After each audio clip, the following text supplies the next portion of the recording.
বাংলাদেশ জামাতে ইসলামী রংপুর মহানগর কেন্দ্রীয় অনুষ্ঠানে আজকে কথা বলার জন্য সুযোগ করে দেওয়ার জন্য আমি ধন্যবাদ জানাই।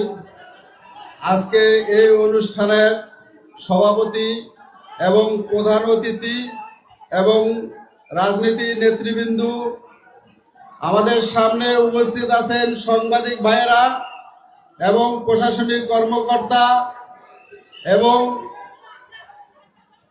রংপুর মহানগরের এলাকাবাসী, সকলের প্রতি আমার সালাম, আসসালামু আলাইকুম।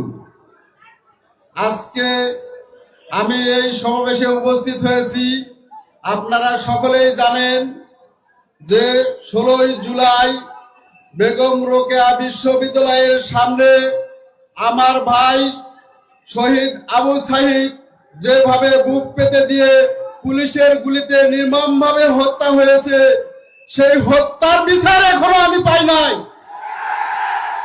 আমাদের পরিবার শুধু সরকারের দিকে তাকিয়ে আছে। আমার ভাই আবু সাঈদ কখন এই হত্যার বিচার আমরা পাবো?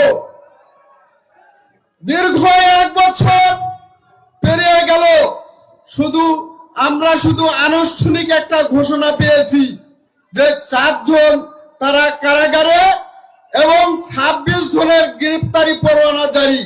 শুধু গ্রেফতারি পরোয়ানা জারি করলে হবে না, তারা দেশ এবং দেশের বাইরে থাকলে তাদেরকে বাংলাদেশে এনে জুলাই গণঅভ্যুত্থানের মঞ্চ সাজিয়ে মঞ্চে তাদের ফাঁসির দড়িতে ঝুলিয়ে তাদের বিচার করতে হবে।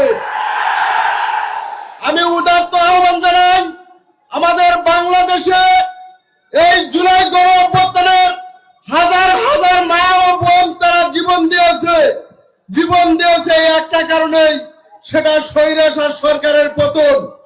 যে স্বৈরাচার সরকারের পতনের জন্য আমাদের ভাই ও বোনেরা যে জীবন দিল, তাদের বিচার হওয়ার দরকার আছে কি নাই? তাই আমরা চাই আমাদের শহীদের বিচার এবং আহত যারা আছে তাদের খোঁজ খবর নেওয়া। এটা আমাদের পরিবার এবং বাংলাদেশের জনগণের চাওয়া।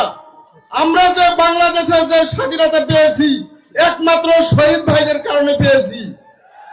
সবাইকে সালাম জানিয়ে আমি আমার বক্তব্য শেষ করছি। আসসালামু আলাইকুম।